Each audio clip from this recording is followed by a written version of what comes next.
परेडकर commerce coaching क्लासेसमध्ये आपल्या सगळ्या विद्यार्थ्यांना हार्दिक स्वागत आहे। मीडियन चॅप्टर शिकत आहे आपण। तर मीडियनमध्ये आता आज आपलं शेवटचं लेक्चर बघून घ्या। आता या संपूर्ण सिरीज मी तुम्हाला शिकवलेले आहे आणि त्याच पद्धतीने तुम्ही पेपरमध्ये सोडवायचे। एकदम सोपी पद्धतमध्ये मी तुम्हाला संपूर्ण शिकवलेले आहे। टिपिकल प्रॉब्लेम सुद्धा आता सोपी पद्धतीने पहिले लेक्चर झालेले आहे, पहिले लेक्चर झालेले आहे। पुन्हा आज शेवटचं गणित आपण बघणार आहोत टिपिकल मीडियन चॅप्टरचा, म्हणजेच आपण टिपिकल प्रॉब्लेम बघणार आहे लेक्चरमध्ये। बघा, फाइंड आउट द मीडियन दिलेला आहे आणि हे गणित तुम्हाला सोडवायचा विद्यार्थी मित्रांनो, कारण की संपूर्ण गणित सेम आहे। मी या पहिले ज्या पद्धतीने तुम्हाला शिकवलेलं आहे त्या पद्धतीने। तर below less than up to under म्हणजेच तुम्हाला आता ग्रुप दिलेला आणि फ्रिक्वेन्सी आहे। फ्रिक्वेन्सी असेंडिंग ऑर्डरला आहे, चढत्या क्रमामध्ये आहे। कोणत्या क्रमामध्ये? ती चढत्या क्रमामध्ये। अगर चढत्या क्रमामध्ये असेल, कोणत्या क्रमामध्ये असेल? चढत्या क्रमामध्ये।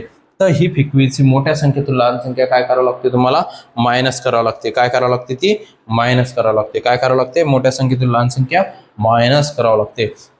तर समजून जायचं ही संख्या फ्रिक्वेन्सीमुळे ही बिलो 100 100 100 200 200 300 300 10 10 10 20 20 40 40 दिलेलं असेल तर हे below less than up to under या स्टेपचं गणित आहे।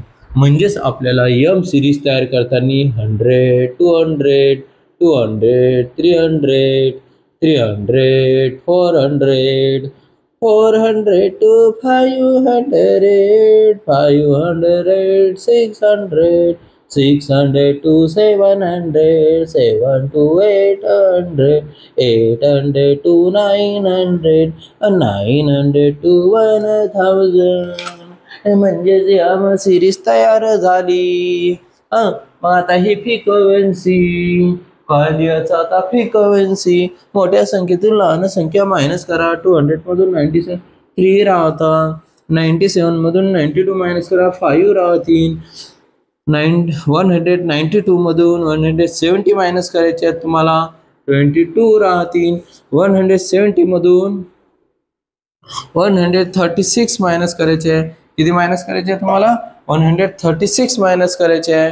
मग त्यानंतर तुम्हाला हे 39 राहतील।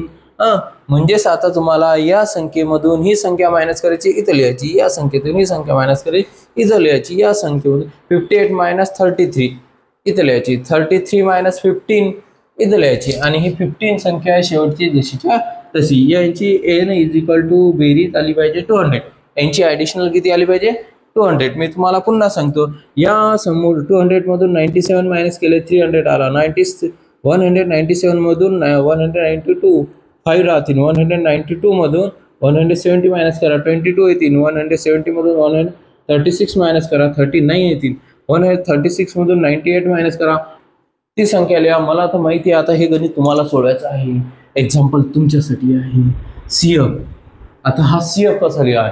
ही 15 ही संख्या जशीच्या तशीच लिहावी। 15 ही संख्या जशीच्या तशीच लिहावी। आता हे 33 मधून हे 18 मायनस केल्यानंतर इथं 18 येणार आहे। किती येणार आहे? 18 म्हणजे 153 मध्ये हे 18 प्लस करा 33 येतील। म्हणजेच या संख्येमध्ये ही संख्या काय करत जायची? प्लस करत जायची। काय करत जायची? तुम्हाला प्लस करत जायची। आलं पाहिजे रे बाबांनो हे तुम्हाला। म्हणजे सोपीच पद्धत आहे ती, काही संपूर्ण असं तुम्हाला कठीण पद्धत मध्ये नाहीये।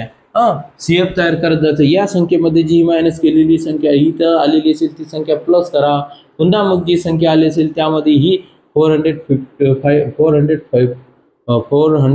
to 500 ची संख्या प्लस करा, ती तिथं दाखवा। म्हणजे ती संख्या प्लस करत जायची आहे तुम्हाला।